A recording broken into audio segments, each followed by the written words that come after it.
We're just going to wait quite a few people to join us, but I'm just going to welcome the people at home who are watching us online because they're registered to see us start at 6 p.m. Again, we're very quickly to start with the information.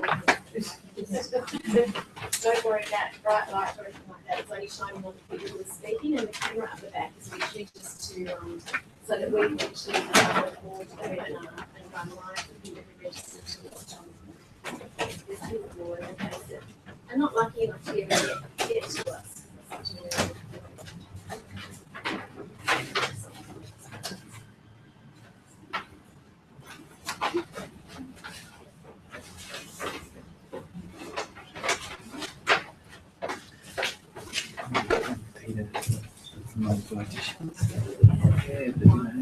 Yeah, you already are. You're good. Do you have people online?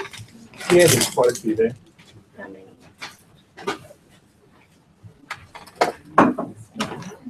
Because he's still waiting for you. Carol, you just want to say hello to everybody and say you're on the chat because that'll get people going. And tell them that we're just going soon. Before we make a start and while we're just waiting for others to arrive, can I just ask both of you who are up, would you like to move a little bit further forward? Thank you for calling WLSA. This is Carol. Just in case, I'm not sure if a lot of people who are actually coming might have changed their minds and have logged on online, but we're still waiting for quite a few people to arrive. So if you can actually get started, I just actually like the stairs with the door open on the balcony. Yes, come up the stairs and you'll see us. Oh, Peter's going to stand out there and greet you.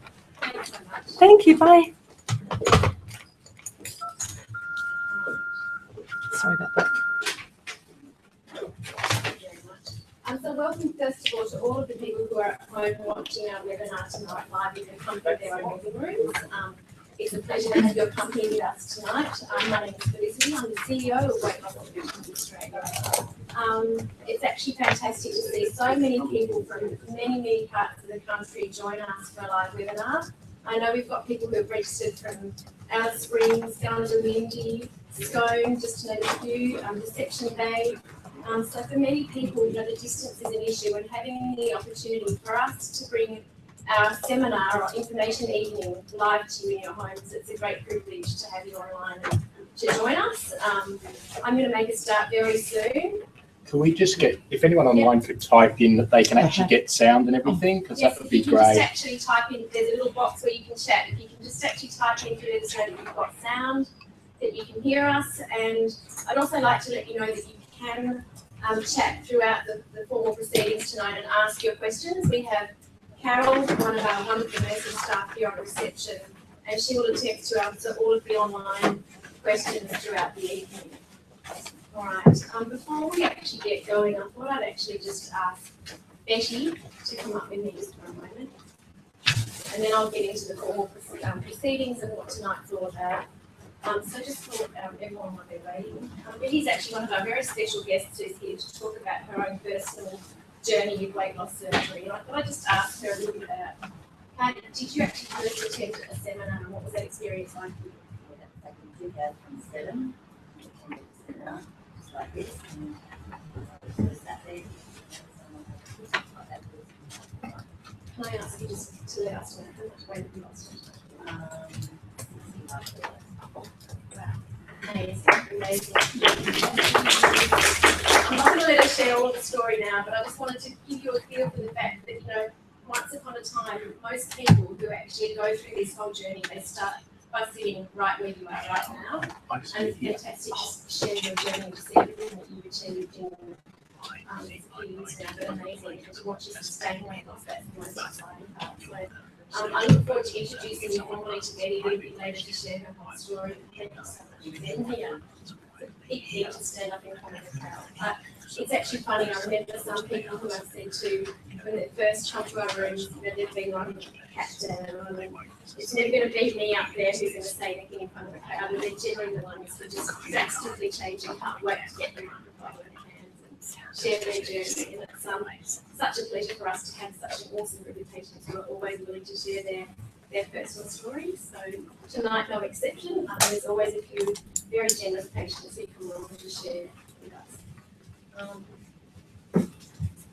Right, I think think I might maybe start, and for latecomers joining us, they'll just come in and go with the flow and join us as they come. All right, so I'd like to welcome all of you here tonight, and thank you so much for making the effort to come along.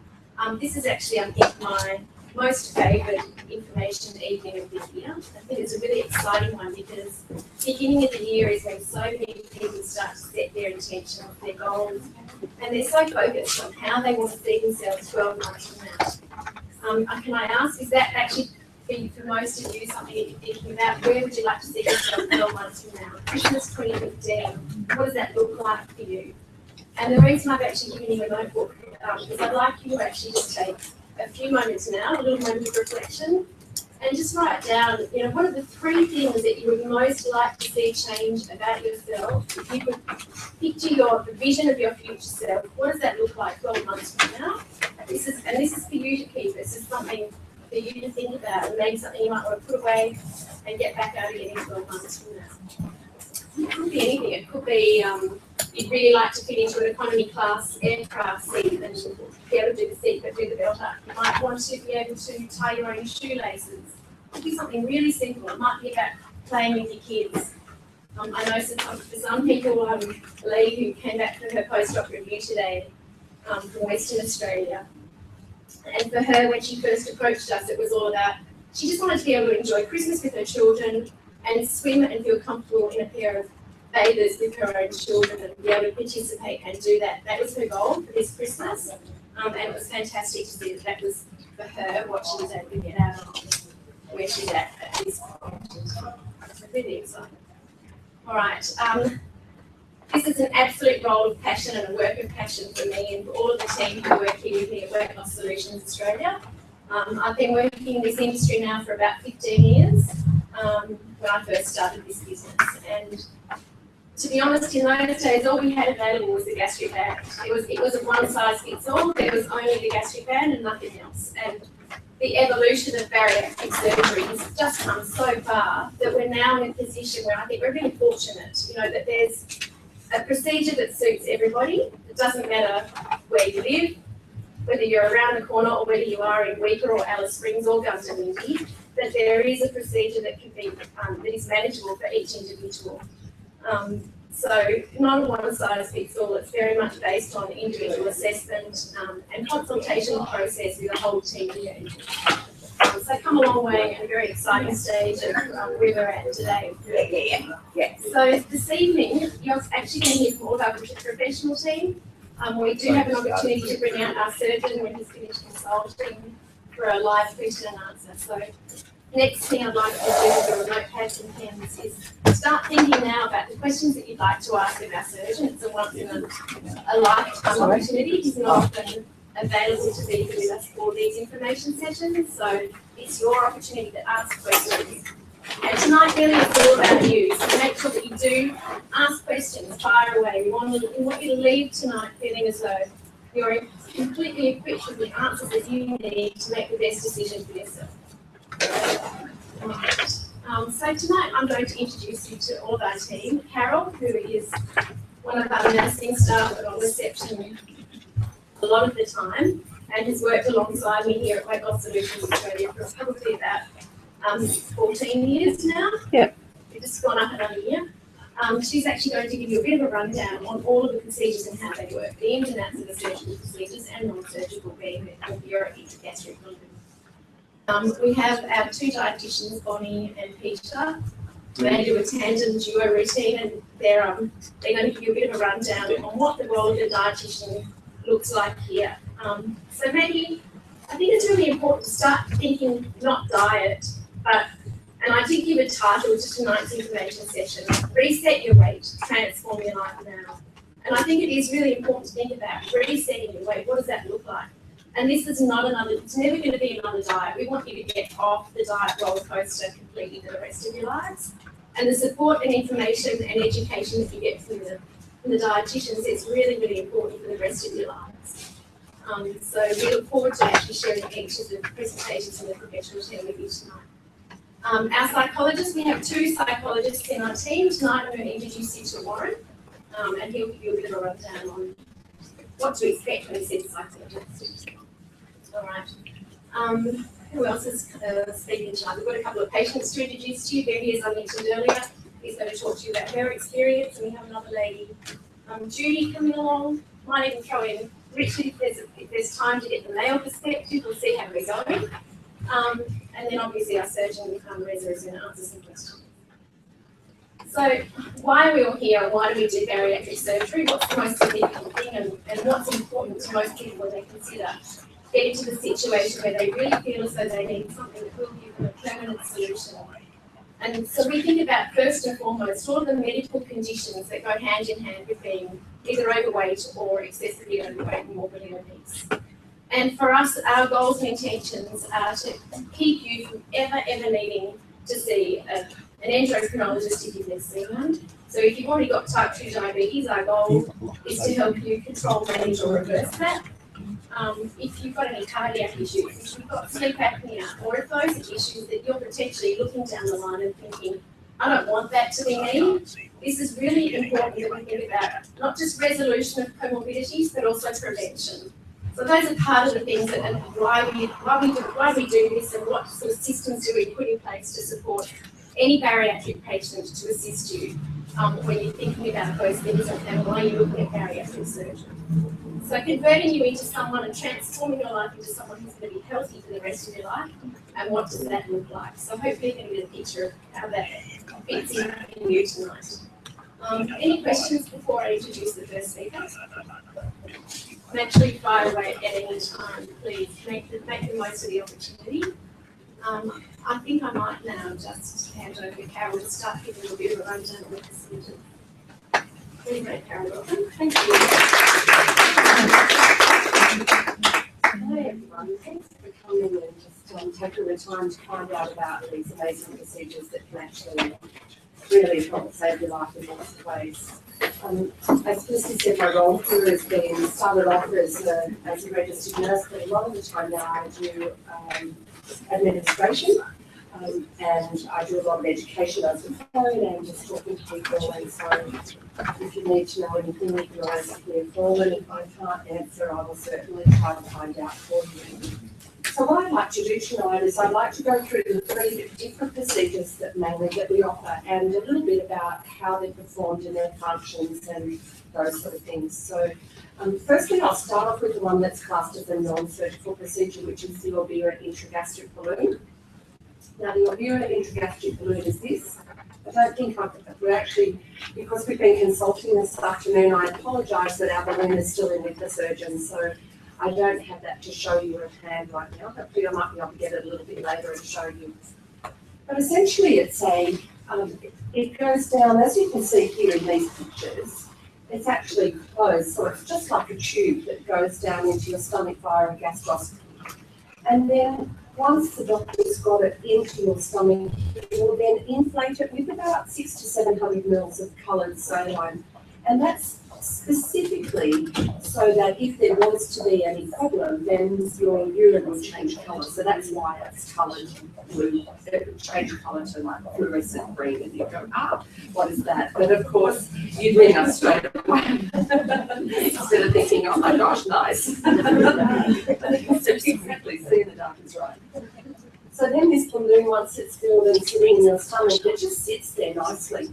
It can move around a little bit and you're able to manipulate it, but it just sort of sits higher up in your stomach. Does it stop you from doing anything? No, not at all. The only thing that it might stop you from doing is perhaps laying flat on your stomach. That can be a little bit of a problem. So the balloon stays in there and it takes up the space in your stomach where food could be. So that's how the weight loss occurs, because you're not able to eat a huge amount of food. The balloon sits there instead. The balloon though can only stay inside for 6 months. And because it's inside your stomach and because there is gastric juices around the balloon, then they recommend that it only stays in for 6 months. And then it's removed, and it's removed exactly the same way it was put in, although it is deflated first. So rest assured there. So that's one thing that is easy. It's basically an easy procedure, it does make you quite sick and quite nauseated in the beginning. So for the first maybe 2 to 3 days, it will make you a bit nauseated. You have tablets and medication for that. Once you've got over that little bit of a hurdle, it's pretty smooth sailing until the 6 months time to have the balloon out. The great program that we have available enables you for the first 6 months, whilst the balloon is in, to be able to be guided by the dietitian and the psychologist, so that then they are able to help you change your habits, perhaps suggest some exercise routines that you might want to consider starting. And because your weight is starting to come off, then you're able to start exercising a little bit easier. It takes a little bit of pain out of the joints, and you can start that exercise regime. So basically that's it about the balloon. We do offer, once the balloon comes out, for following the 6 months afterwards, so that we can actually guide you through those that time of after. Sorry, I'm being disturbed by that fly. After that procedure and after it's been removed, so that your hard work that you put through in that first 6 months can be consolidated in the second 6 months, and hopefully you'll be able to keep that weight off. Okay. Anything about the balloon, just while we're on the subject, do you have any questions at all? There's 2 different possibilities. Okay. Okay. I'm not aware of the adjustable balloon unless that's the endo barrier. It's not I don't think adjustable. that's adjustable either. The only adjustable procedure that I'm aware of is the gastric band, which I will go on to next, but I'm not aware of any. I will ask Dr. though, in case, because he's here tonight for questions and answers. So I will ask him. We don't do an adjustable balloon. If there is one out there, we don't do one that sits there for 6 months and it stays that same level. You can get it done. You can get it done a second time. There's no contraindication to doing that, no. You may find that you would like to try and lose a little bit more weight. That would be the only benefit of having it a second time. Mostly, you'll find with the balloon, the weight loss is somewhere between about the 10 to 16 kilo mark. Now, we have had people lose nearly 30 kilos, and we have had people around that upper limit of nearly 20 kilos. But mostly, on average, people are losing between the 10 and 15 kilos. And when you think about it, if you're looking at losing a lot more than that, then it might be better for you to go to something a little bit more permanent. Right, well, we might on, and don't forget our surgeon is here tonight to answer some questions as well. So, right, we'll go along this way. Let's go on to the band. So the band is a procedure that's been around for a long time. It's one of the only procedures that we ever used to offer. And given the fact that obesity is one of those diseases that causes a lot of comorbid diseases. So, for example, if you've got some sort of obesity, you've usually got something like high blood pressure, diabetes, sleep apnea, infertility, back pain, knee pain, arthritis. In fact, some ladies have found that some people have found that they've had some research has shown that it can lead to some cancers as well. So it's really important for us to understand, why we stand here today and why we're passionate about what we do. So with the band is a permanent procedure, although it is a totally reversible procedure. So the gastric band is put around the stomach and it's put in by keyhole surgery. So usually 5 small incisions in your abdomen. The band is put down in an open fashion, so it's not already curled up. And it goes around the top part of the stomach here. Dr. sutures a little part of the stomach so that the band is less likely to slip. And this tubing here attaches to the port. And this is what makes the band adjustable. So on the inside diameter of this band, you have like a small balloon on the inside diameter. And as you inject some fluid into the port, it then tightens around the stomach. And therefore, it enables you to have your food stay in the top pouch a little bit longer and then slowly digest into the bottom pouch. So if you liken that to an old-fashioned hourglass where the food goes into the top part of the pouch and then it slowly digests into the bottom part of the stomach. That's what a band is essentially like. And the good part about the band is the fact that you can adjust it to have a little bit tighter so that you are eating a small quantity of food. But then if you find that you are flying, for example, you may wish to have a little bit taken out, but sometimes it can just make it a little bit tighter when you fly. So we can release that if it's a little bit too tight. Our aim is that you are in what's called a green zone. And that green zone means that you are able to eat a small amount of food, nutritious food, that you are not hungry straight away afterwards, that your weight loss is continuing down at a good rate being somewhere between 1/2 to 2 kilos a month, and or 1 to 2 kilos a month, I should say. And if it is not that way, you're vomiting or you're hungry straight after you've eaten, then there is a reason for us to remove the fluid from the bag. Does that make sense? It's not put in with the intention of removing it. Okay. The stay in hospital is 1 night, and usually back to work, probably within about a week, most people find.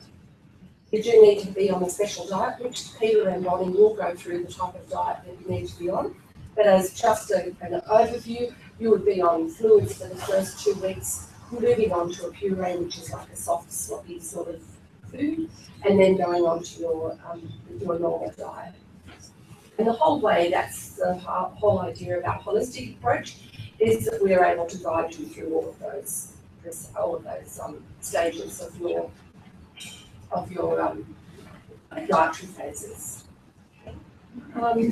The complications that can happen with the band, acutely, meaning within the first couple of weeks, we would be looking at an infection. Now that's the same as whether you're having a band or whether you're having your gallbladder out or you have your appendix. You know, there is a risk of infection if you're having surgery.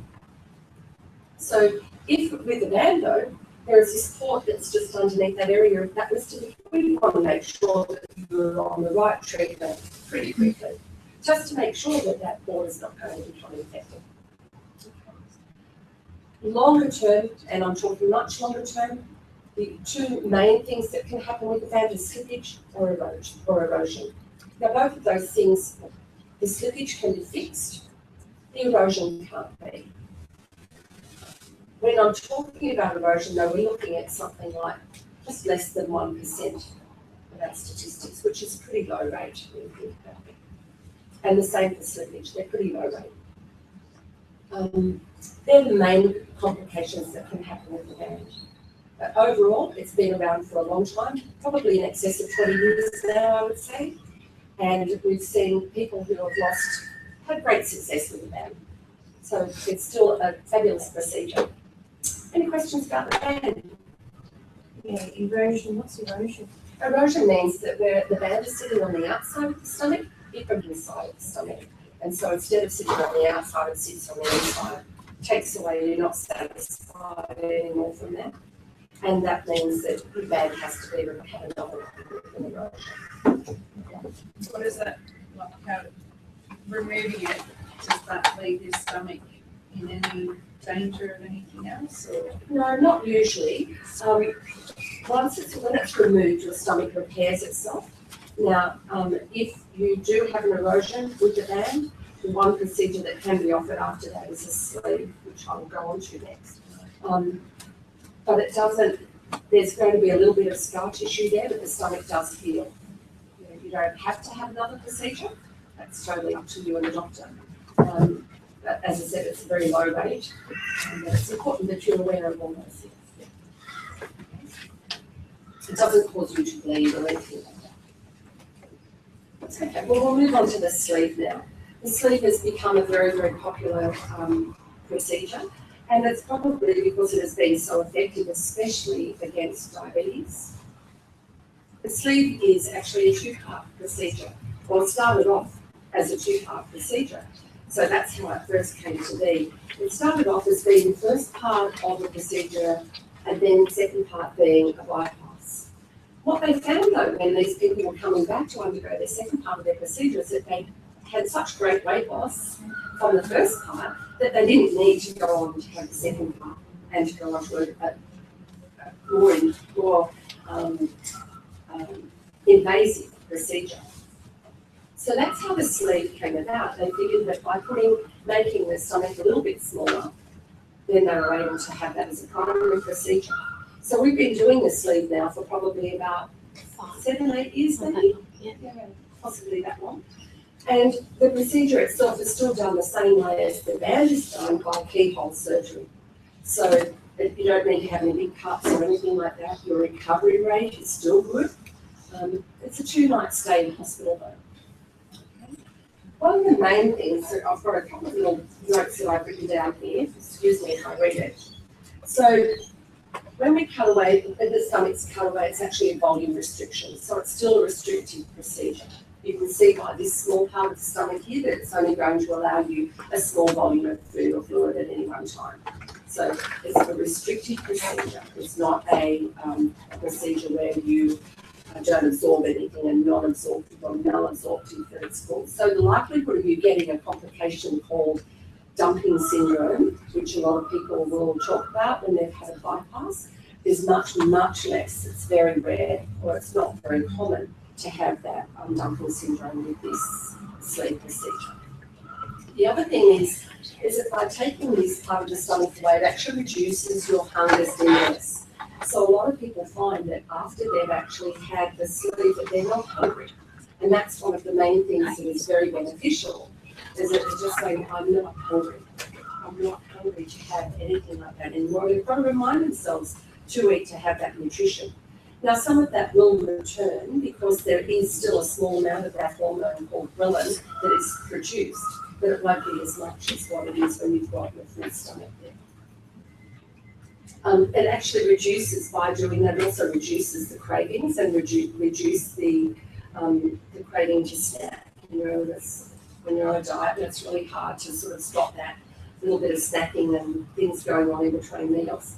Well, this actually reduces that because they've taken away most of that volume.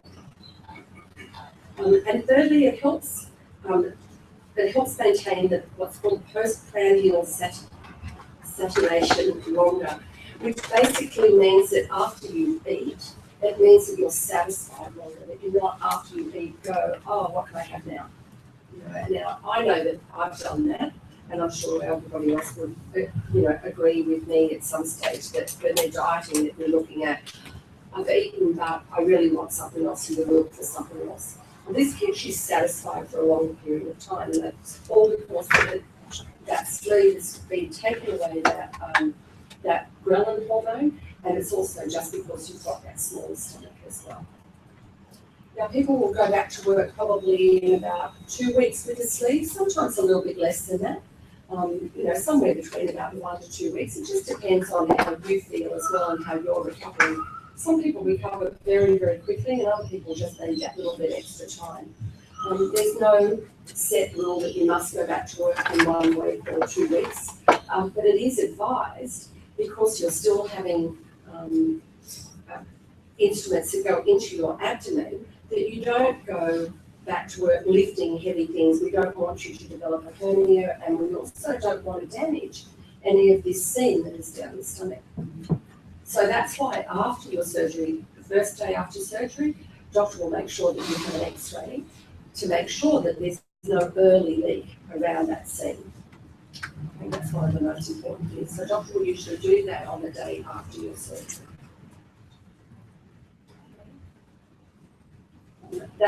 The leak and the bleed, bleeding after surgery, are at the most, that's the highest risk. It is only 1%, so it's still a low risk, but that's the risk associated with having a stroke.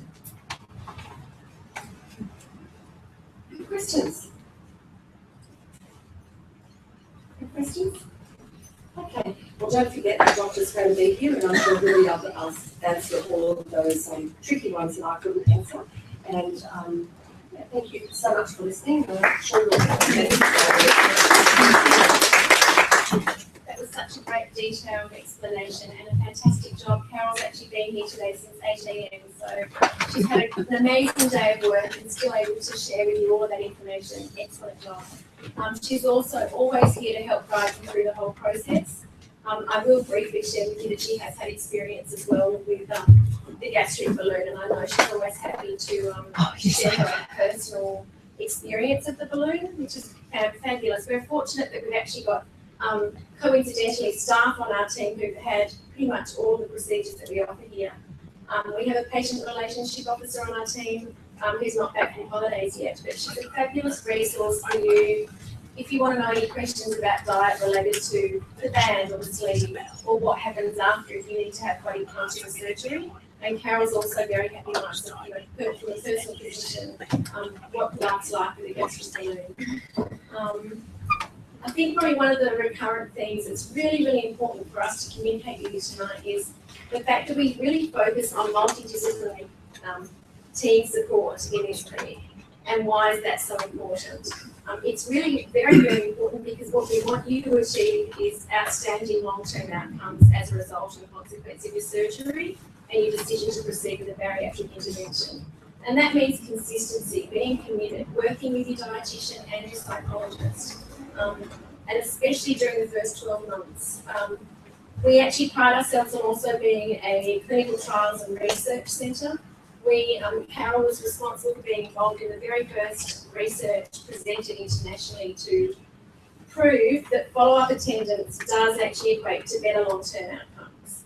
And I'm really proud of that work that she did. It was back in the early 2000s, about 2003, I think, when that first lot of research was presented to a huge international obesity meeting in the US. And since then, I think a lot of international centres have taken that on board and followed through with how do they manage patients to the best of their ability to get long-term results. So we want to focus not just on what are you going to be like in 1 year, but also 5 years and 10 years from that.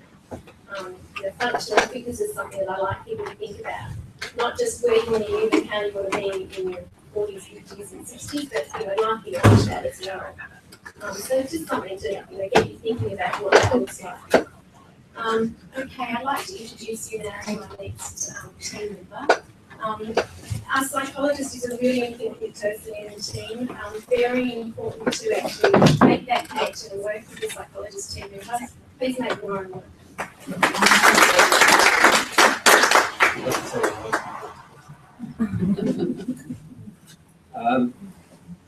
You know what the number one phobia is?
or we think of professional sports person.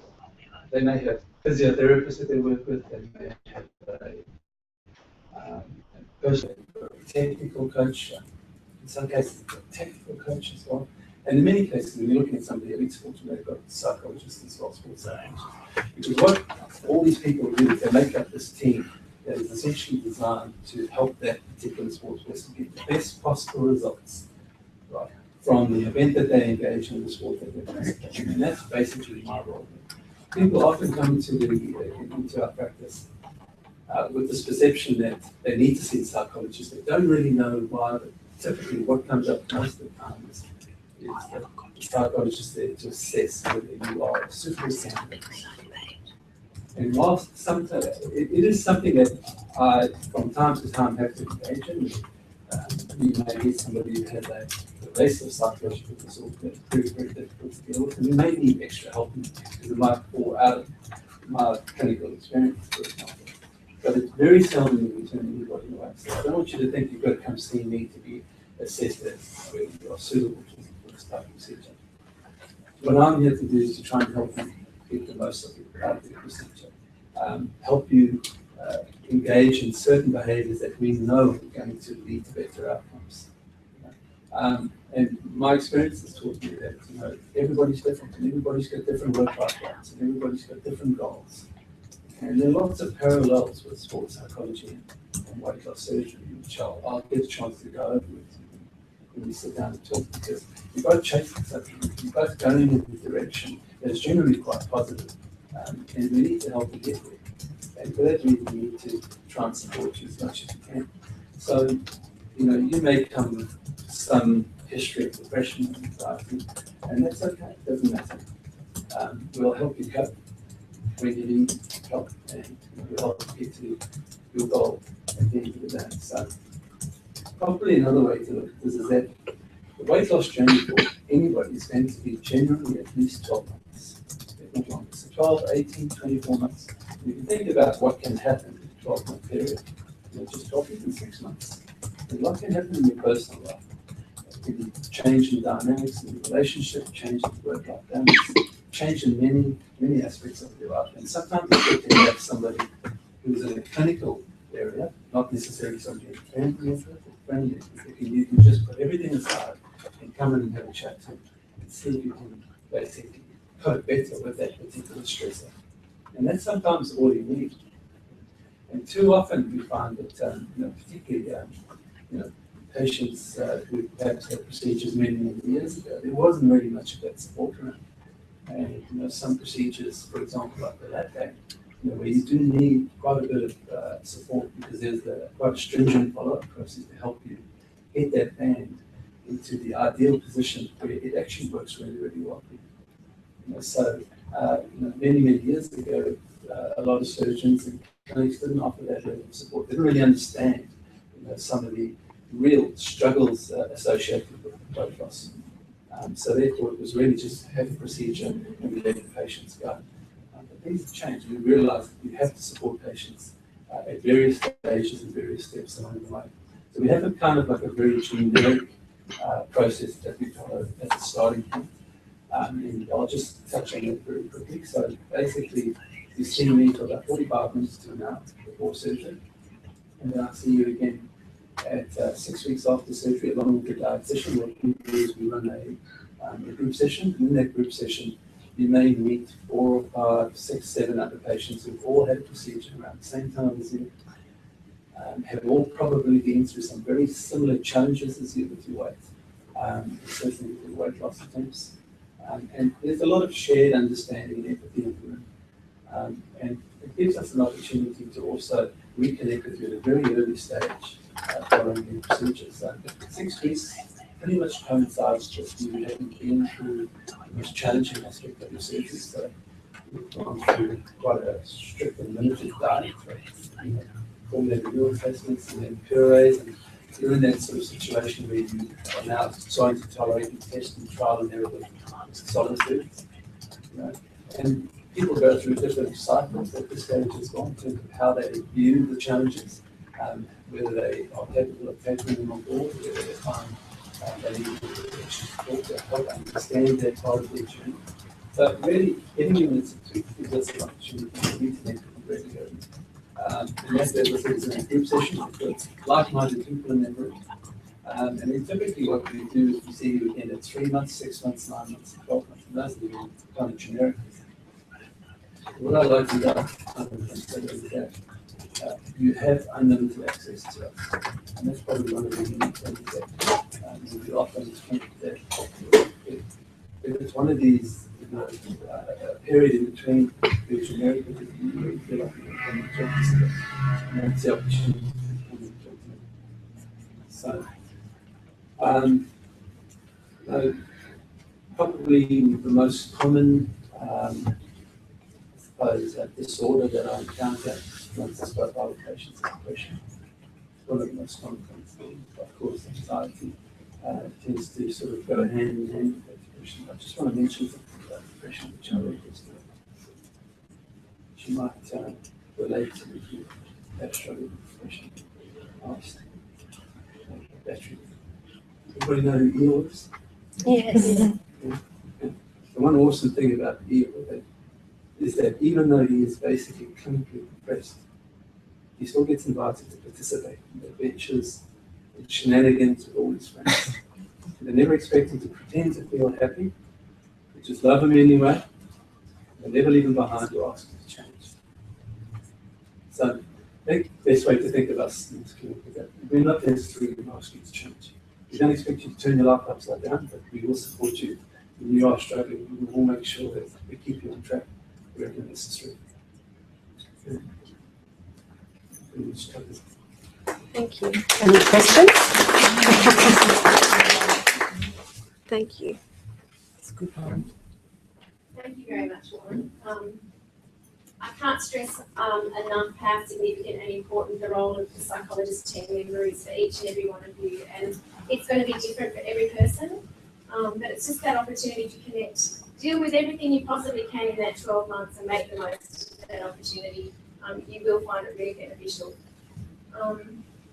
Okay, who have we got next? We're going to go straight to our dietitian team members, I think we will.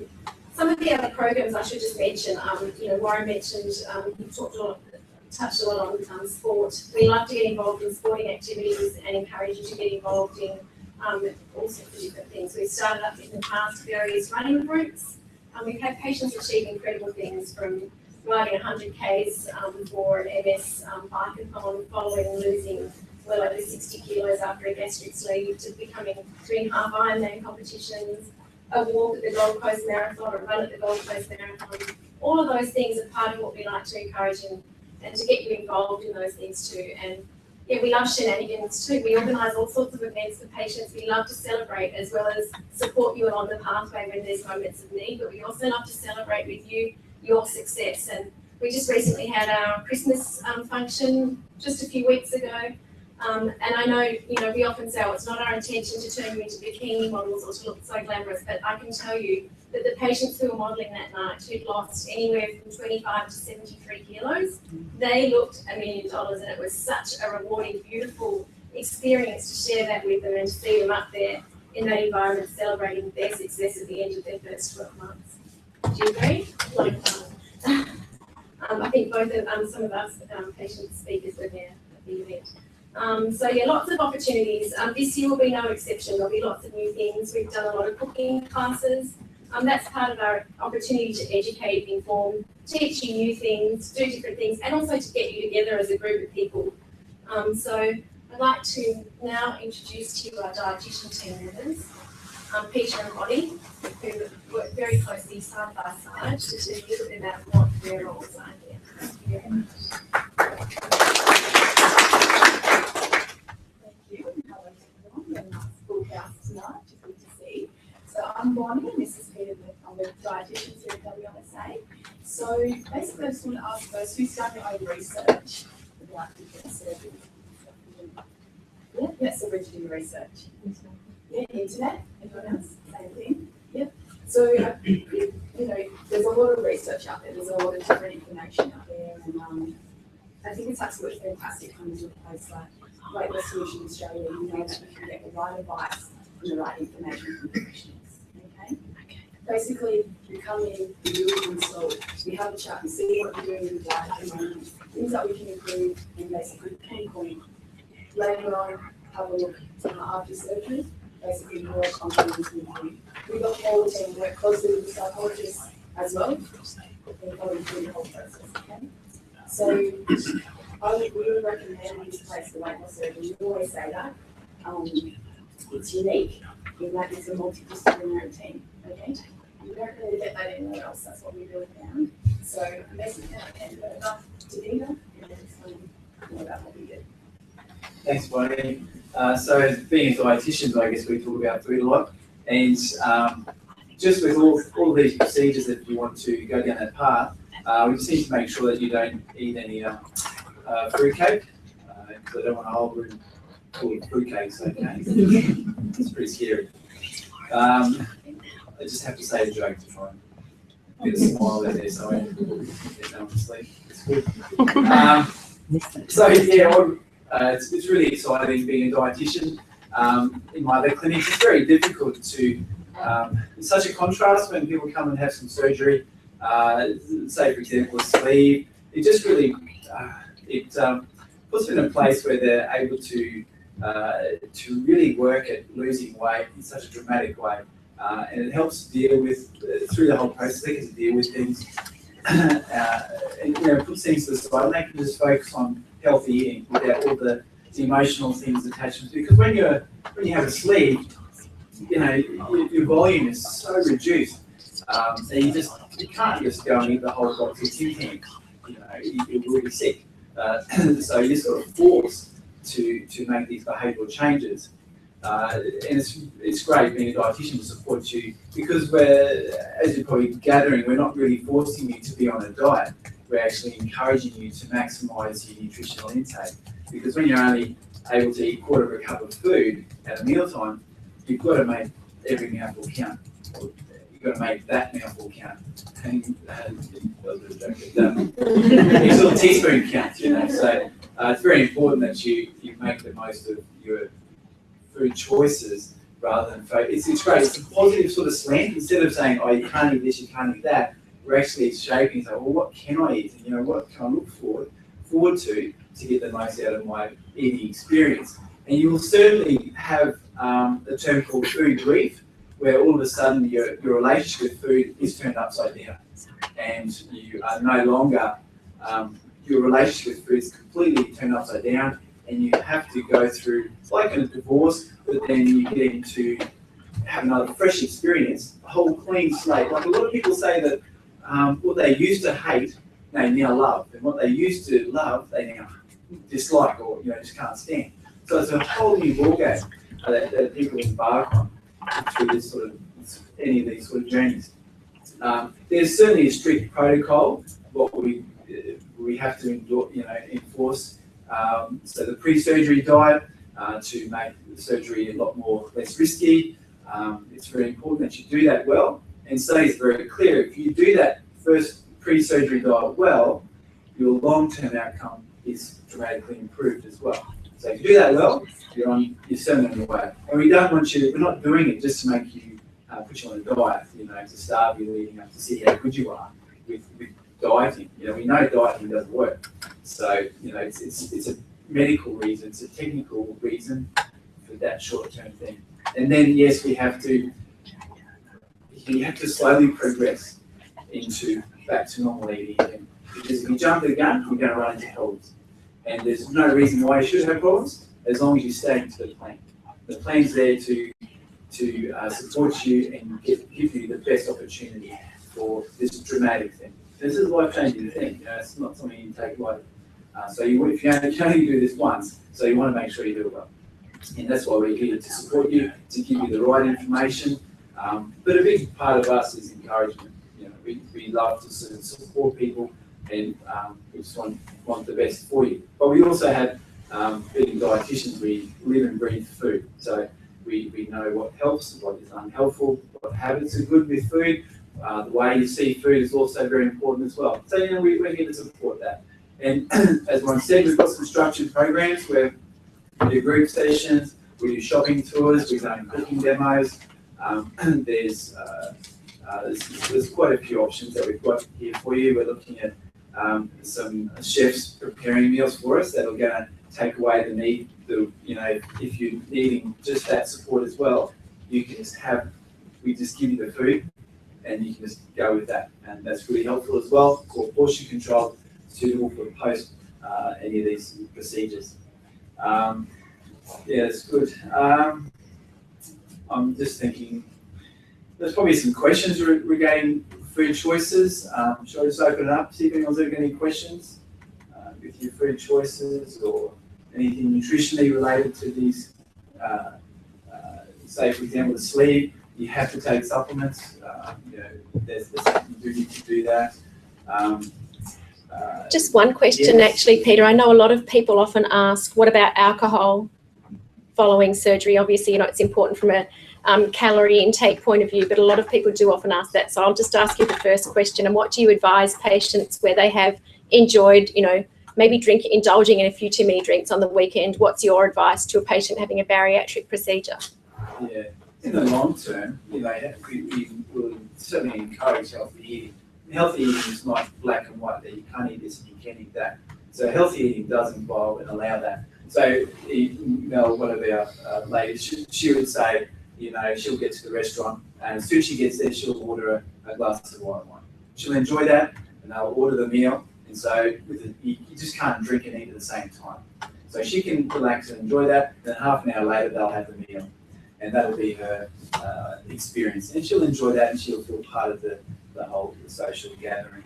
She won't feel left out. So alcohol is, yes, of course, alcohol is liquid calories and unhelpful if you're wanting to lose weight in having excess. So it can be certainly a red flag if you're having too much.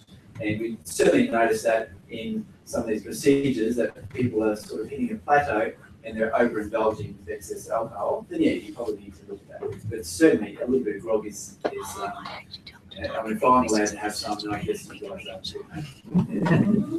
Would you want to comment on that? Yeah, absolutely. No, I agree with that. Alcohol is a very social thing in Australia, definitely. Parties, eating gatherings, we always say if you want to just like one glass that you're comfortable with, fill the next couple of glasses up with some soda water or just some water, okay? So keep yourself hydrated. So yes, you definitely can go and enjoy one glass, with your friends, with your family, but you after surgery enjoy things more. I think you take your time, slow down. We call it mindfulness, so slowing down when you eat and you drink and savouring the moment.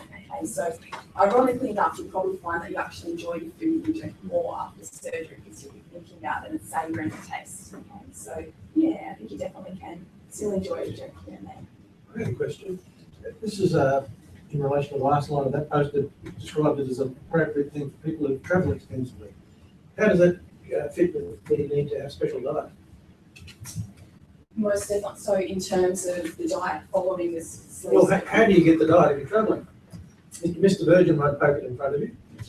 Pre-surgery or post-surgery diet? Post-surgery. Yeah. So basically by the time you get to the 6th week, there is no special diet as such. Long-term healthy eating really, and it's all portion control. So that's what basically these procedures in surgery is, the portion control, okay? So essentially we want you eating a healthy, balanced diet without having to really exclude anything, but ultimately you'll be eating a cup and a half of food, okay, instead of 2 plates, 3 plates, possibly like in the past, okay? So traveling, the sleeve is fantastic. You don't have to get adjustments as in the initial stages of the band. So that's why it's basically, designated for travellers and people with busy lifestyles. I think is it the same sort of portion size that the sleeve or the band?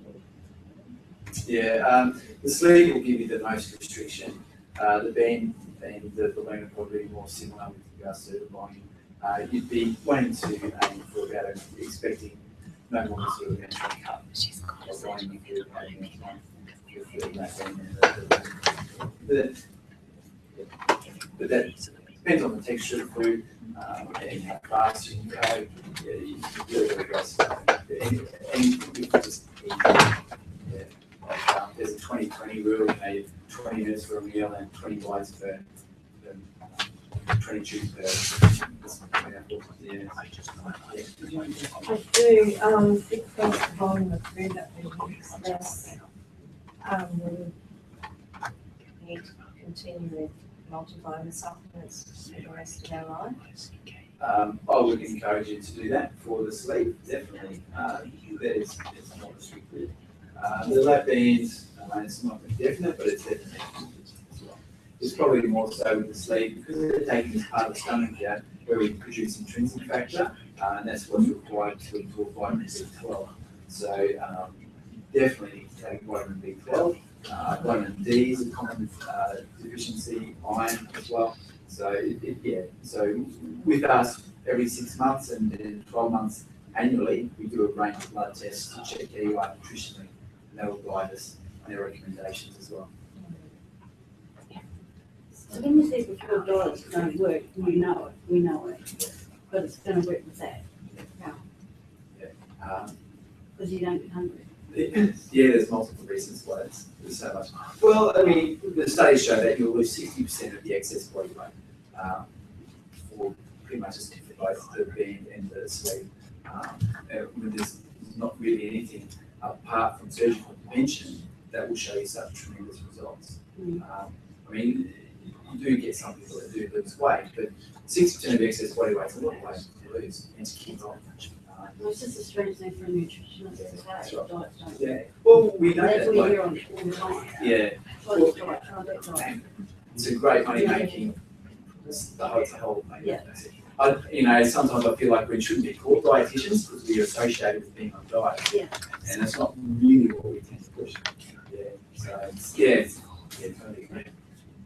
I think particularly in the long term, that's the difference. So, your diet, you have to mentally restrict yourself from a lot of diets that exclude good foods and that can be dangerous as well. So, the difference with surgery and the balloon procedure is that in the long term, it's almost like a tool or, as I say, a hand wrap or a friend there that's sort of pulling you up and not allowing you to have those big portion sizes. So, that's where we come in, I guess, and teach you, educate you about healthy eating and what sorts of foods you should eat to, make sure you're the most energetic and best for you possible, really. So for the long term, that will always be there and act as that tool there to pull you up. So that's why that's a different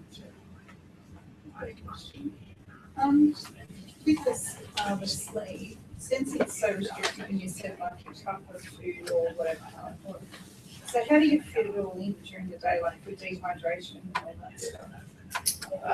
Definitely the early stages post-surgical, it's absolutely critical that you are consistently sipping throughout the whole day. Otherwise, they say there's no way you're going to get enough over a litre of fluid in one day if you just skip 3 hours. So in the early stages, yes, you have to be fundamental in that thing, little medicine hands throughout the day consistently. But in the long term, say 6 to 12 months down the track, we get sort of at sort of that maintenance place with the stomach sort of settled. I'm actually covered this one. Just breakfast, lunch, and dinner. Yeah, it's mind-boggling how little food our body needs to survive. It's just mind-boggling. Everyone really just can't. It's very hard to just come to terms with such little food. That's all needed.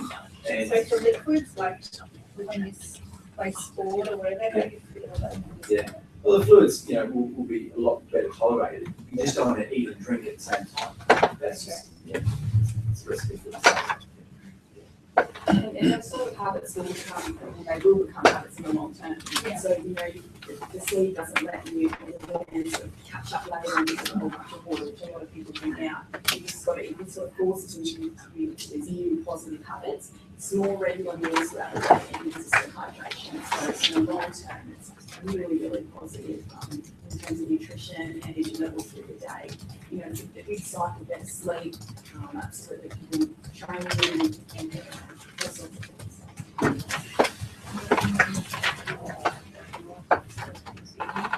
One point you want to do is today, it's a process of building up to that. I think we might just save the rest of the questions for after. Bonnie and Peter will still be here, so please make the most of the time. You can approach and chat to them at the close of the meetings tonight. Please make them feel free. It is true that we often hear diets and exercise alone fail. We know that our patients, by the time they get to us, they're the best dieters on the planet. You know, I hear of people who tell me, "Oh, I've lost 50 kilos before."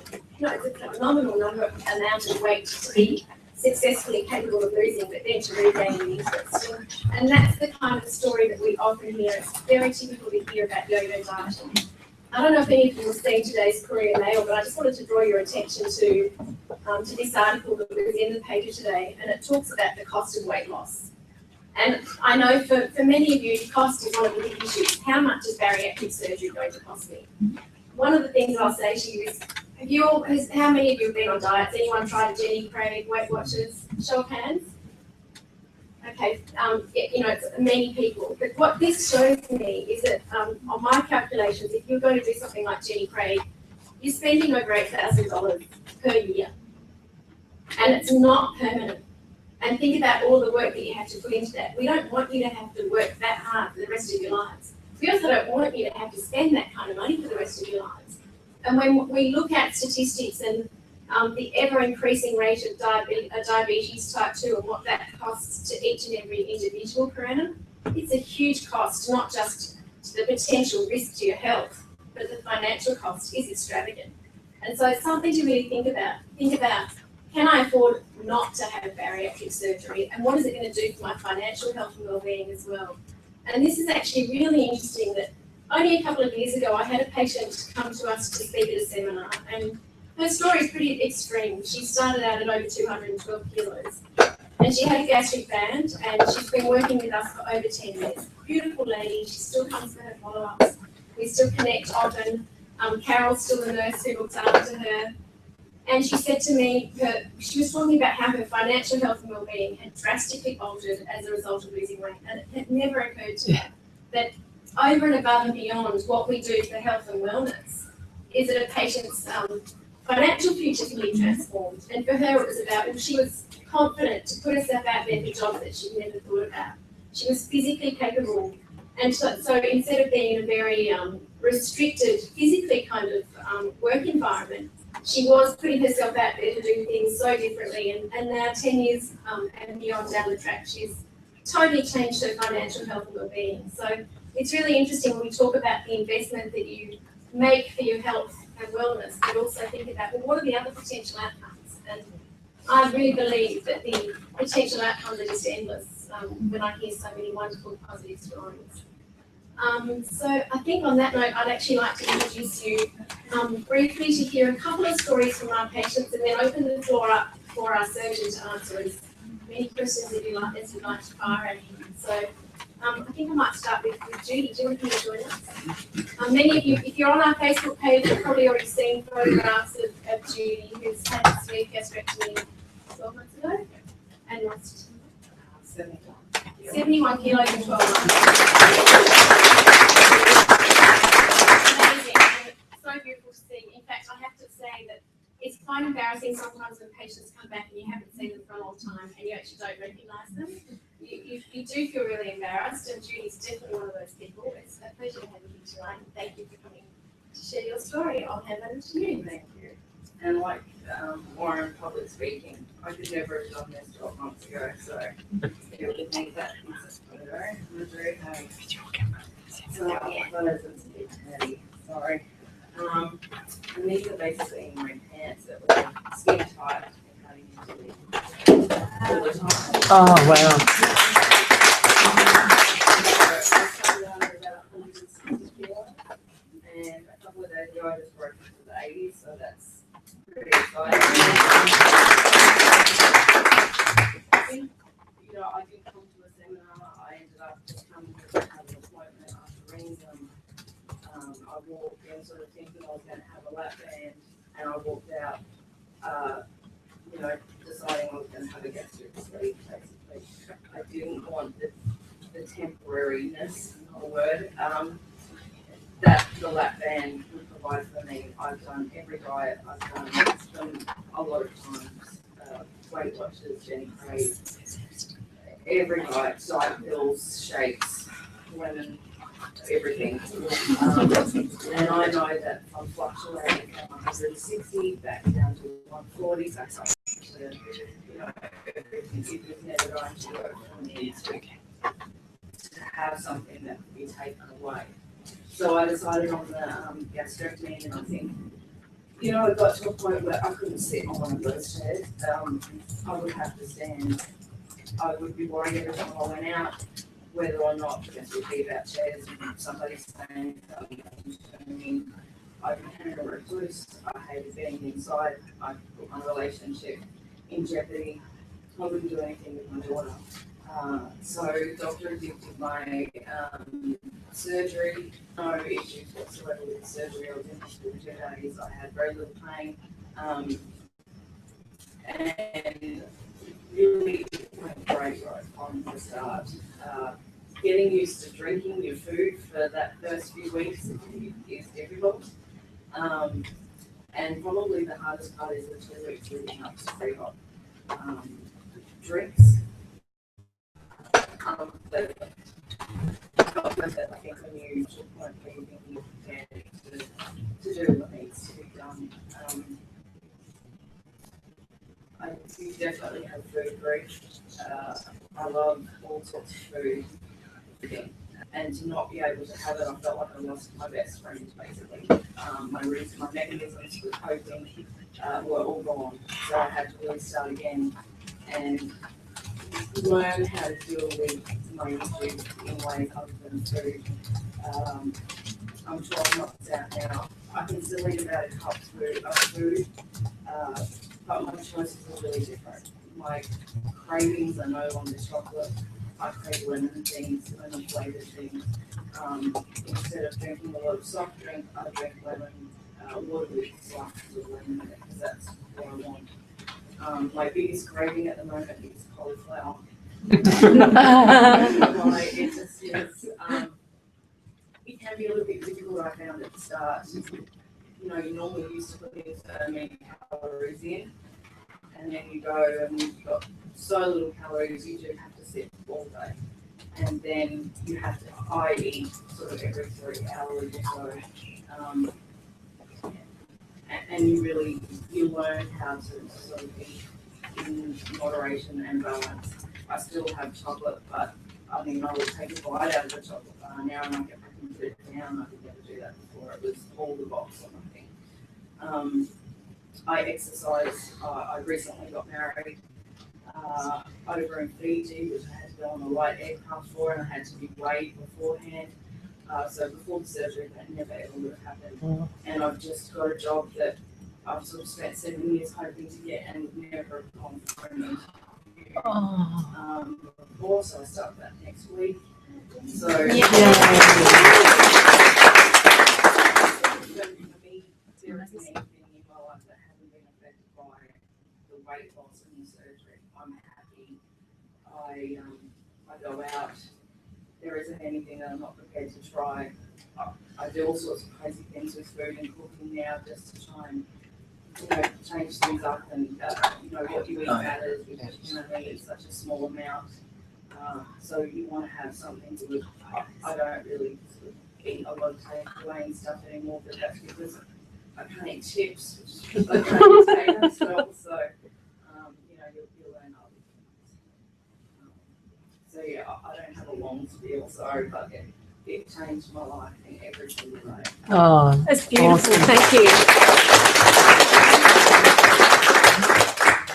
Any questions for Judy right now? Simply congratulations. Yeah, that's Thank you good. so much. And beautiful story. Thanks so much. And these ladies were awesome as well. And I do remember that I did get sick one day and I rang and spoke to Carol in the morning. And she actually rang me a couple of times through the day to check on me and make sure that I was all right. Oh, I remember that. That's the kind of support you get. That's so lovely. Okay, I think we're just also going to hear very briefly from Betty, who you heard from earlier tonight. Betty had a gastric band back in 2007. Yeah. And phenomenal story. Please make Judy a Betty welcome. Having a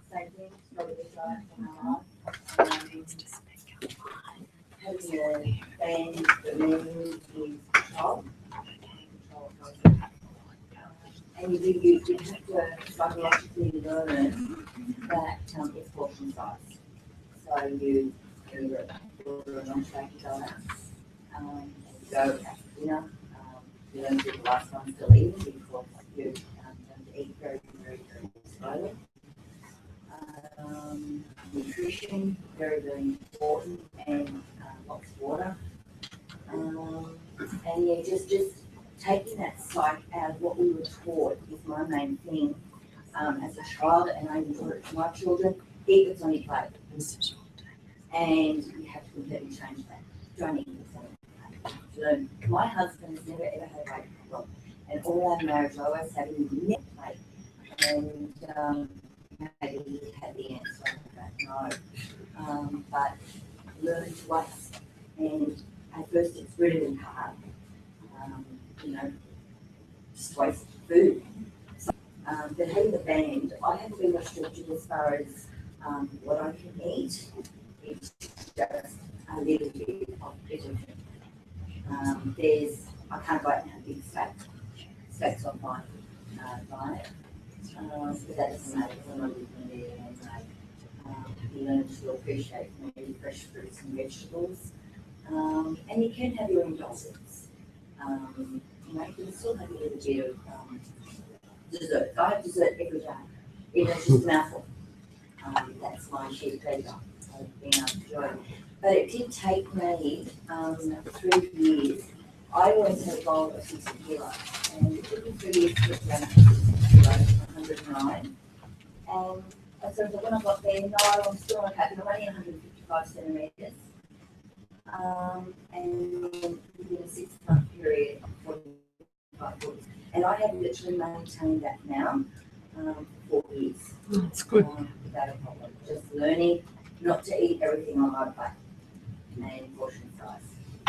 So, and being able to do everything I want to do, that's a bonus.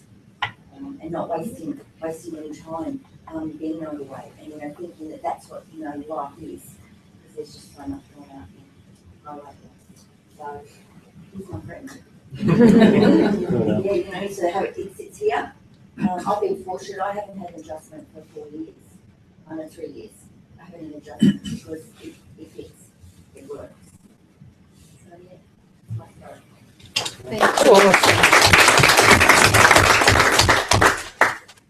Thank you. Thanks so much, Betty. Awesome. Thank you. I will just mention and maybe just get Richard to put his hand up right down in the back there. If anyone wants to have a chat to him after, his story is also phenomenal. And probably the best part about Richard's story is still very early days. He's only just over 2 months post-op, and he's already dropped 5 out of 7 medications since he had his surgery. So fantastic to see early results like that, but also to hear a little bit more what life's like down the track, whether it's 1 year or 7 years or whatever it might be, that this is a lifelong journey. None of what we do as a team, and I hope you can, that it's come across to you tonight, that this is a really passionate, very dedicated team of people who love what they do, and they're very focused on working with all of our patients to see the long-term outcomes. But none of what any of us do is possible without the technical brilliance of a fantastic surgeon. And for us, the most important thing is being able to put every single patient in front of the best technically gifted surgeon so that we know that you're going to be in the best hands to give you the best technical procedure, whatever it is, whether it's a balloon, a band or a sleeve, or even a conversion. These are complex surgical procedures. If we have patients who do, for whatever reason, not live well with a gastric band, obviously the evolution of the band is far further advanced than some of the other procedures, and sometimes that happens. Conversion from band to sleeve is not necessarily in the technical skill to be able to offer whatever patients need, etc. Important. I'd like to actually call upon our surgeon, Dr. Reza Adib, to come forward, and I hope you're all ready with lots of questions for him. Please welcome Dr. Adib. He's had a really long day too, so do you want to say a few words first of all, and then we'll see how we go with some questions? Oh, very happy. Let's see what we have. I'll leave it for you. Just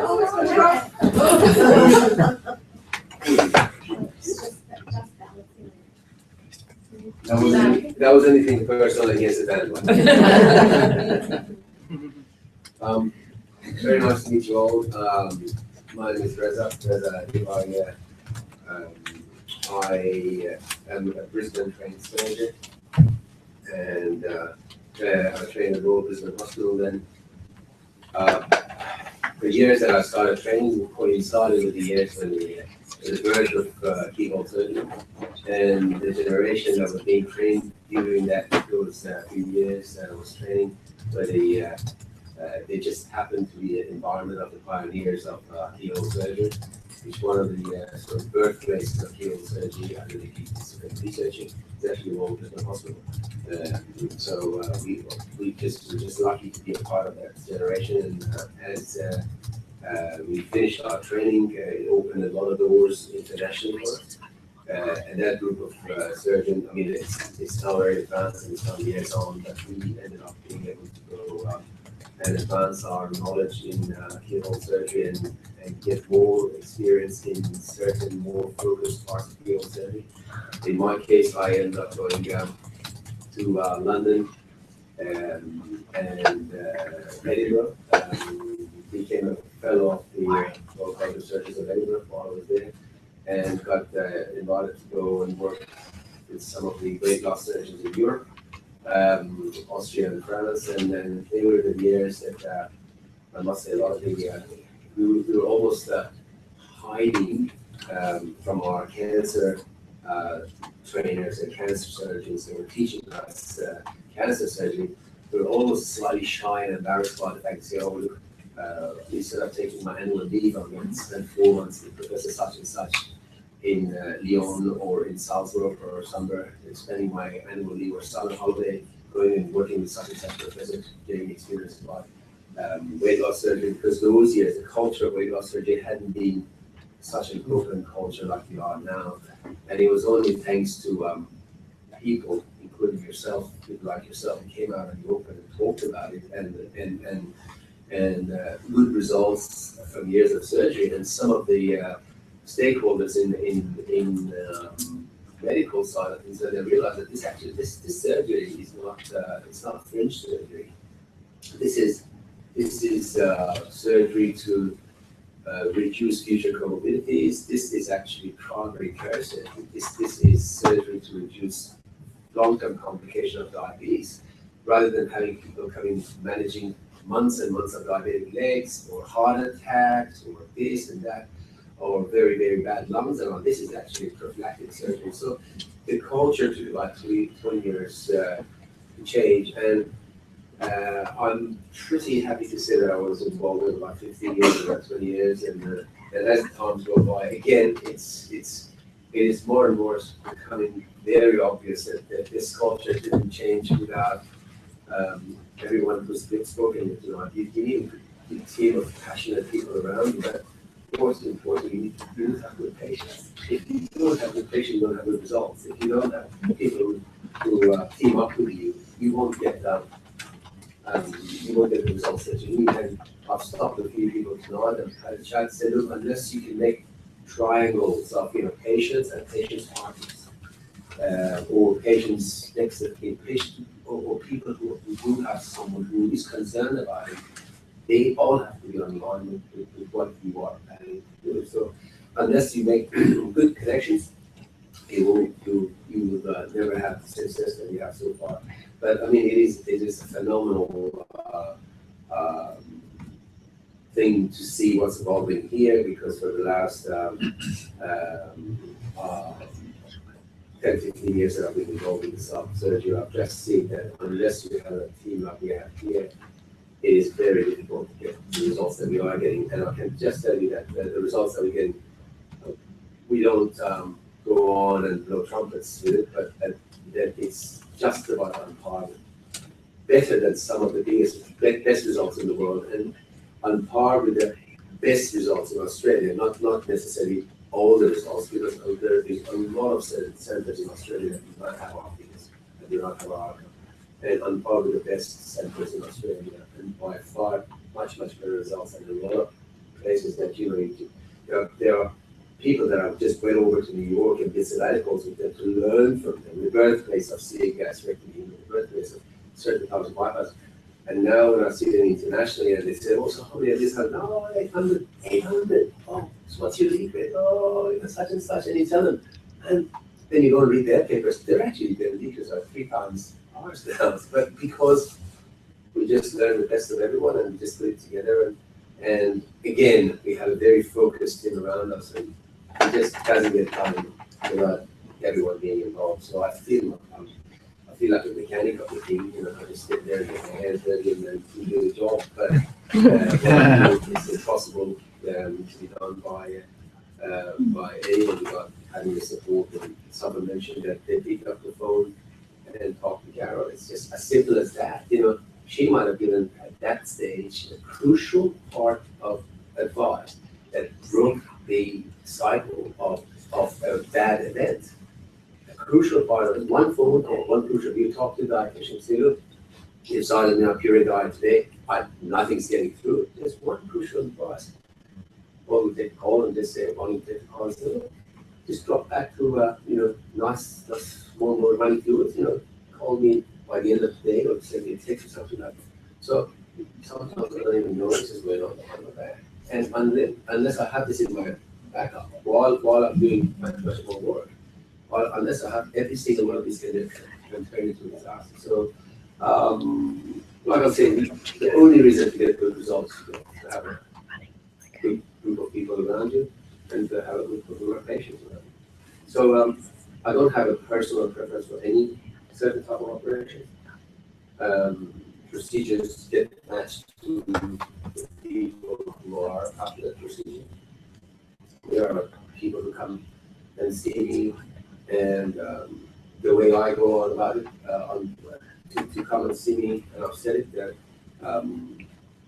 I don't charge anyone for coming and seeing me for the first time because I think they deserve to sit down and be face to face with the surgeon without thinking, oh well, I've just spent $100 million.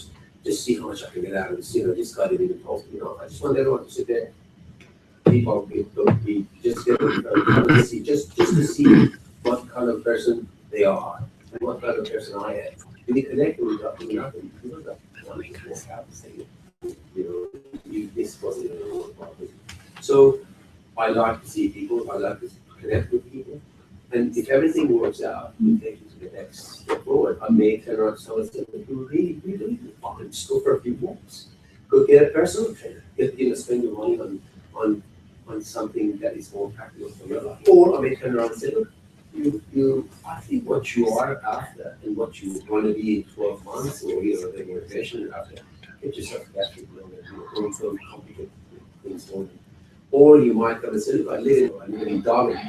And I come to Gold Coast or Queensland twice a year, but I really want to get it up there. And my body mass index is 50 or 60, something like that.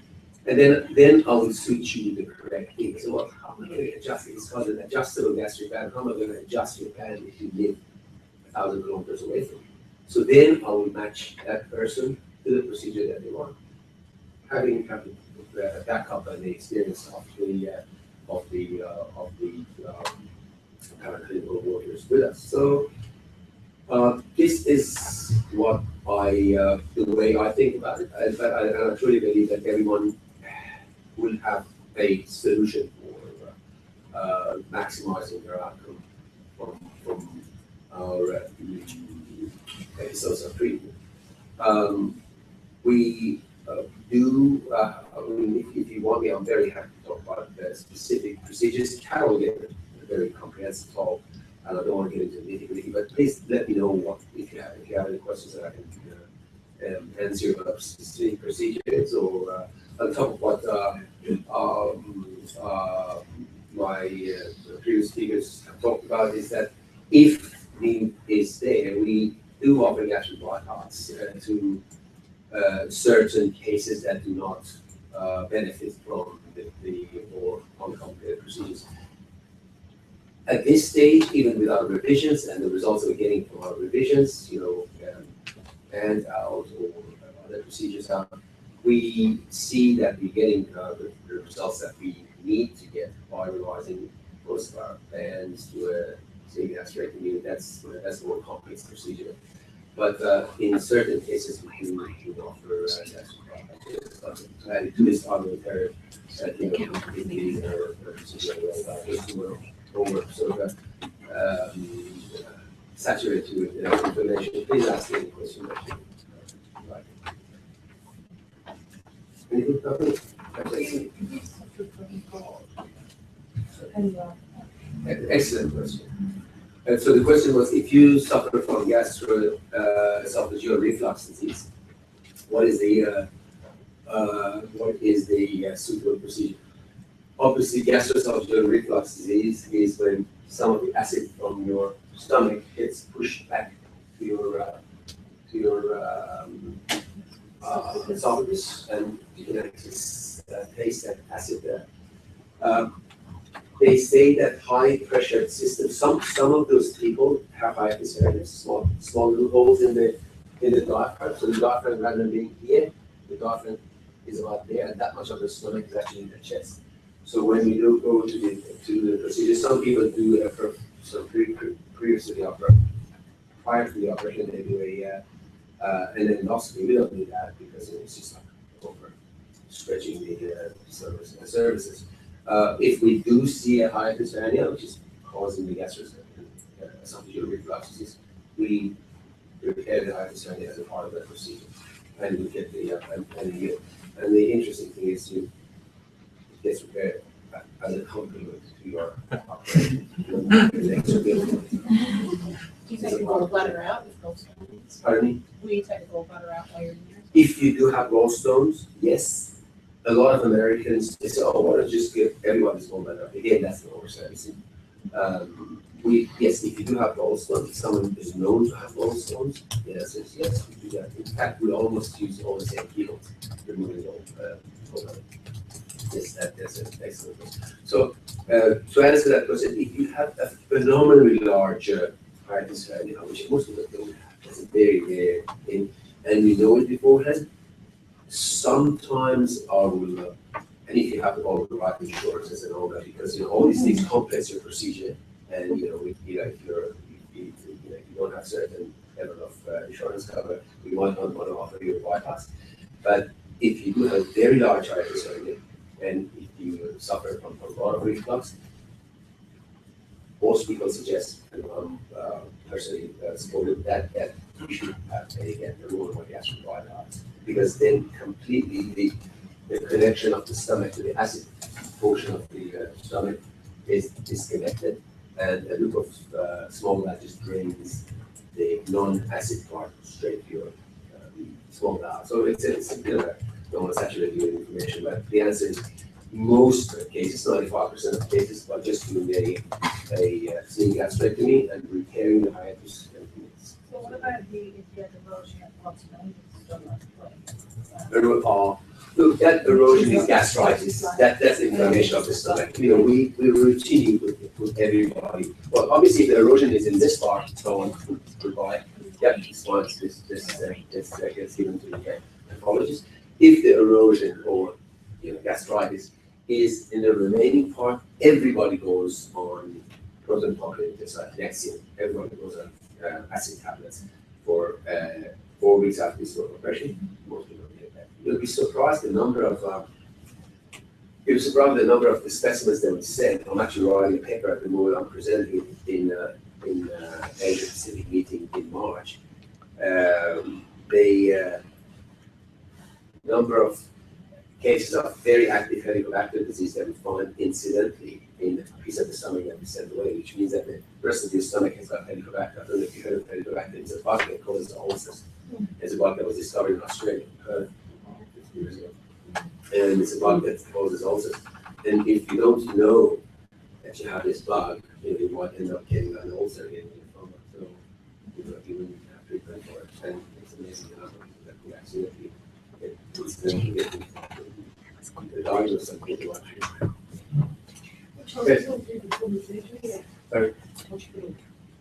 Hospital. Look, I think for an operation that takes 2 days, okay, it's almost like a hunting.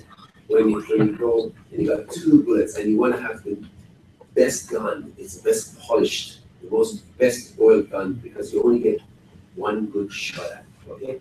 So I use the biggest hospitals. I use the biggest hospitals, not boutique small hospitals, biggest hospitals with best outcomes. So I personally have a preference for sort of very large tertiary hospitals.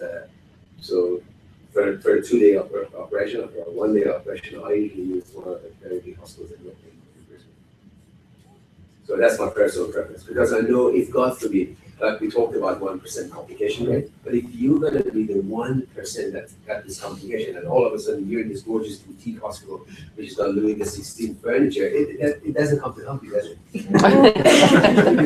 You want to be in a hospital, very rock standard hospital, which is solid as a rock. You've got an infectious consultant next to you, you've got an intensive care next to you, you've got, you name it, sees you, your heart goes funny, the cardiologist just comes out of the woodwork, and this guy comes and heart specialist, and infectious specialist, bug specialist, that specialist.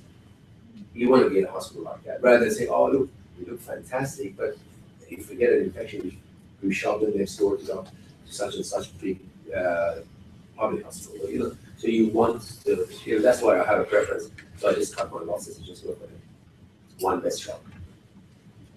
And it's just, and I can tell you that the rooms in these hospitals, because they just get constantly refurbished, they are second to none. And it's just that 1 day or 2 days that you have your hospital, your procedure. Not a bad experience. Great. Yeah. So I mean, look, it's that's 1 good shot that you get at it. You just don't want to walk around and say, oh, just a couple of, but her auntie just lives there. Let her have, but your auntie's not having the operation. Your grandma's not having the operation. It's you, and you want to have the best shot. You have. I was just going to ask, with when you have the sleeve and that portion of the stomach gets sent away to pathology, obviously if there's something shows up, that would be through follow-up, like you would get the results of that. Yeah, within 2 weeks. Yeah, within 2 weeks you turn up here, and I'll show you your pathology and say, oh, look, your pathology showed nothing, 90%. 7% actually dislocate our body at the moment. So you got active and active, you have this treatment, or you have such and such, you have this treatment, or you got very, very rarely you've seen small stromal tumors, which is like the tumors that one day would have come to cancer. Very rare.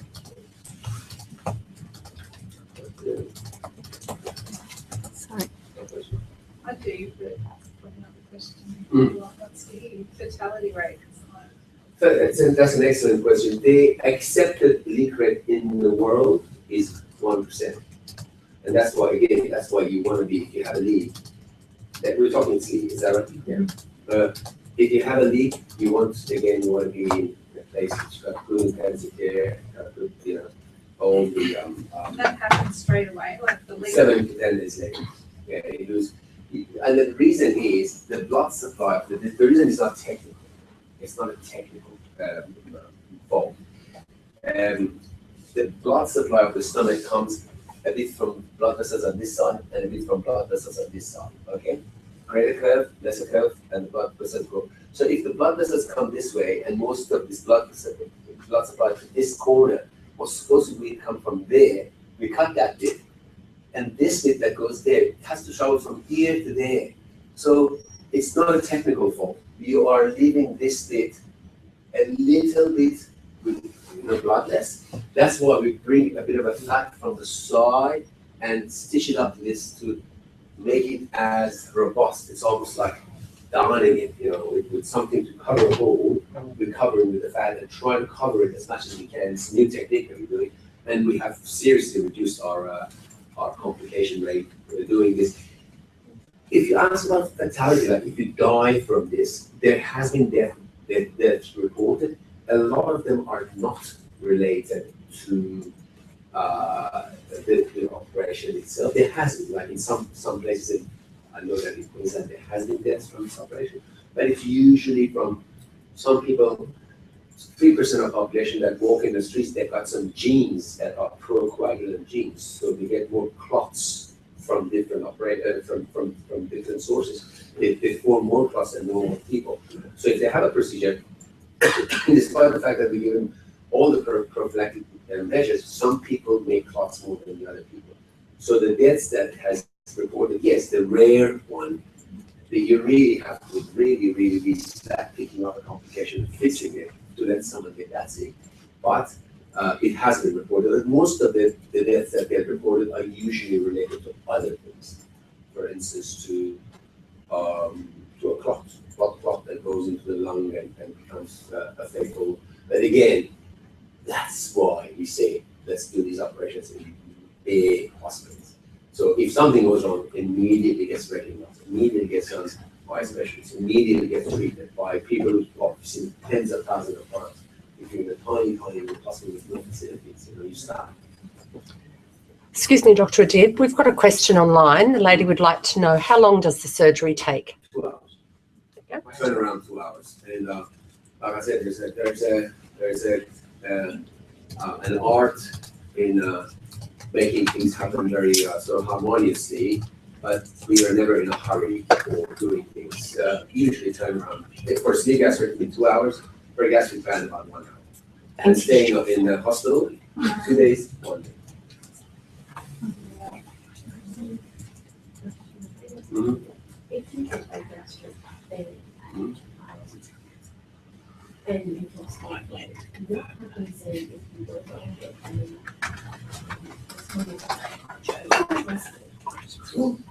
It's the human skin is amazingly recoilable. Sort of, it recalls amazingly. We always think of childhood and how once you have children, you don't immediately sort of get sanguine skin.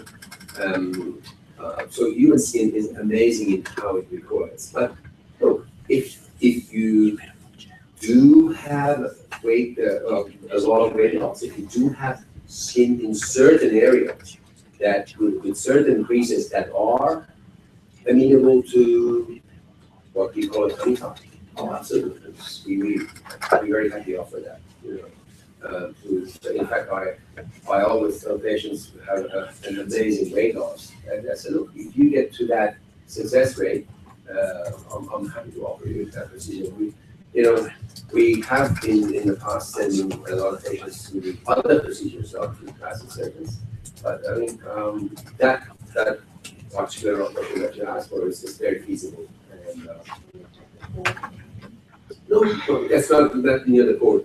Tongue tuck is in the crease under the abdomen, over the pubic, and replaces the umbilicus in a higher spot. No, it's not. We won't do it. We can go. If that bridge we cross it, it will be. I have 2 more questions online, please. One is from a lady who's inquiring about the Orbira, and she says that if she's having the Orbira and you find a hiatus hernia, and it's too significant, what's the next step? It's a very good question. It's unlikely that a space of a hiatus hernia is bigger than the space for the Orbira balloon. So if the space of the hiatus hernia is bigger than the 700 mils, we abandon the procedure. It's very unlikely to see that kind of a hiatus hernia. But yes, we do abandon the procedure and we suggest for them to have if they are suitable for other procedures, we suggest to them to have a procedure that involves repair of the hiatus hernia plus insertion of a band or a sleeve gastric if they're suitable candidates, but we won't. Most of the hiatus hernias that we see, they're not very large ones, 3-4 centimeter ones that I know contraindications. Thank you. And the other question was just a lady wanted to know about the scars after surgery. Oh, look, most of the scars are the size of the buttonholes of my shirt. If you're having a gastric band, the biggest scar, you only have one scar that is about 3 centimeters to be able to do the porting, where we do the injections. For a sleeve gastrectomy, all of the scars are like the buttonhole of my shirt. One of them gets stretched to about 15 millimeters to 2 centimeters to accommodate for putting pulling the stomach out. And if you wonder how does the stomach that size come out of that, think of childbirth. It's very good. Thank you. Thank you so much. I think this is a really fortunate group of people tonight to have the opportunity to have Dr. here to hear from him and get a bit of a feel for what it's like to not just work with his team, but to have a brilliant surgeon look after you. What could be better? Not only is he a really technically gifted surgeon, but he's also a really nice person, which is a very rare combination. So you're the luckiest group of people who could possibly have that opportunity. So thank you so much.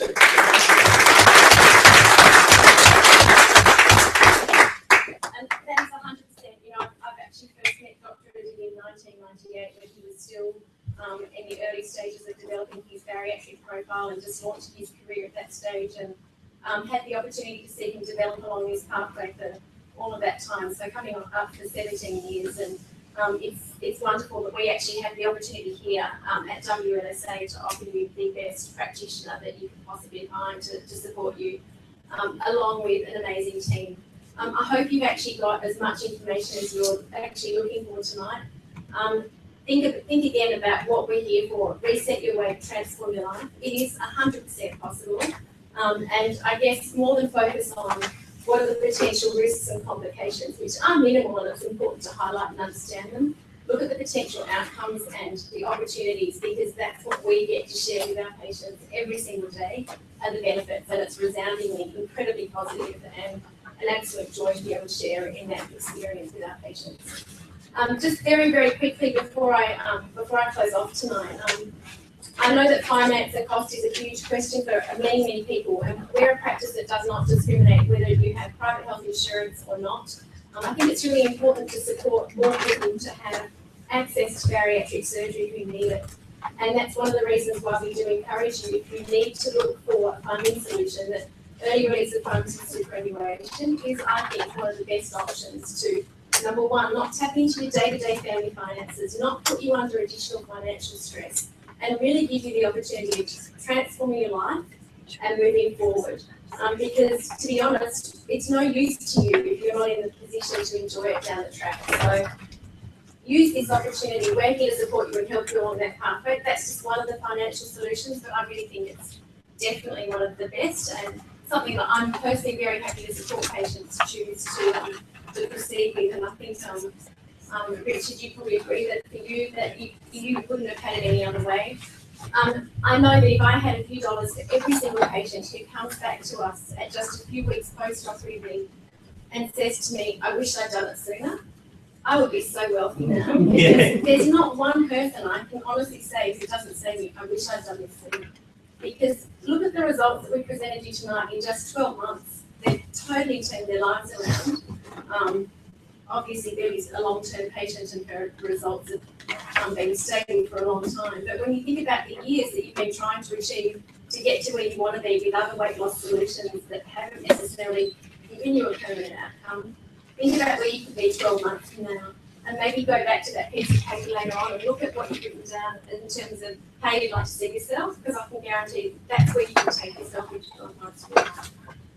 Just very quickly, I'd like to thank all of our team and patient guests for joining us tonight. They're awesome. I'd like to thank all of our online viewers for joining us and watching from home tonight. It's an absolute pleasure to have you as part of this session tonight, and we hope to be in touch with you soon as well. We do actually offer, because we have patients literally scattered, not just throughout Queensland, but all over the country, we offer Skype consultations. And the reason we do that is that it's really important that you do have that opportunity to connect. And if you're not always going to be available to come to face-to-face appointments, you can log on and have a Skype consult with a psychologist or a dietitian, and have that time locked in for you in the same way as face-to-face visits. So we've got a new a WLSA Skype address and the iPad that just gets shared amongst the dietitian and psychologist. So there's always an opportunity to connect. Never say that you couldn't get there or that there was not an opportunity, because we'll make sure that there is one. This is a really busy time of year, as you can imagine. It's hectic, and for many reasons, what's brought you here tonight is that you want to set those goals, set your intentions for an amazing year, and think about how are you going to be this time next year. And just try and think which one of you might actually be up here sharing the stage with us in 12 months from now, because we'd love to have that opportunity to share with you. Because we are incredibly busy, I just wanted to let you know that we have a couple of spots available this Thursday. So is there anyone who's thinking now's their moment? Then if you do want to make appointments just for this Thursday, then please stay and do so. Otherwise, I'm going to actually just hand out a priority waiting list for anyone who hasn't already been seen in the clinic. And you can nominate a couple of days that we hope to be able to fit in. We'd like to just pass those around. Thank you again to all of you for joining us. We've loved having you here, and if you've got any further questions, please approach our team before you leave. Thanks so much.